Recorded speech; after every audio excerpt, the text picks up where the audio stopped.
Ukula kulona phezulu kumele phazama lo obeyachaza umphupho. Lena bakusinza kuba remember noma yakhulumela kuthayile kuphela so 9:05 ntambama WhatsApp. Mufolela ke.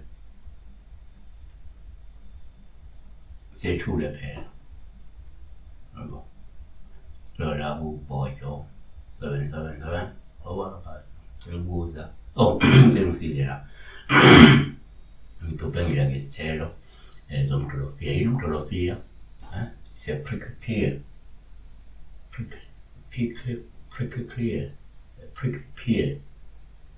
Oh, prickly pear. Oh, lo kodwa ngizamile. Umdolofia. Isidolofia bani abantu bathi umdolofia bathi isidolofia. Nyazi singakusho one ngokujwayelekile uma ngizophuphe umdolofia kuwupho oluhle uma okudla.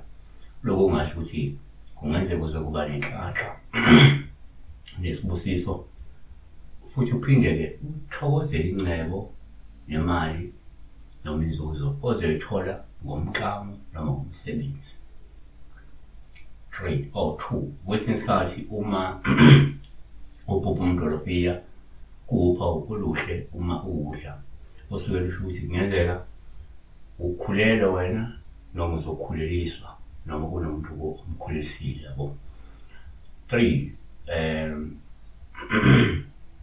ngiyenzeka ukuthi umuntu umdolofia kuwuphawu oluhle uma ukudla osuke kungenzeka okuya uphawu oluhle uma ukudla olushoyo ukuthi kungenzeka uzoba nenhlala kahle noma uzophila kahle uphinde ube nempilo enhle futhi ende. Number 4 kwabanye uma uphupha umdolofia kungaba uphawu uma ukudla okungasho ukuthi kungenzeka usukudliswa ngephupho ikakhulukazi uma ukuthi kade lo mdolofia sonakele noma kade udla unalameva njalo njalo. Yebo siyabonga ngikuqala yini umdolofia uphawu oluhle.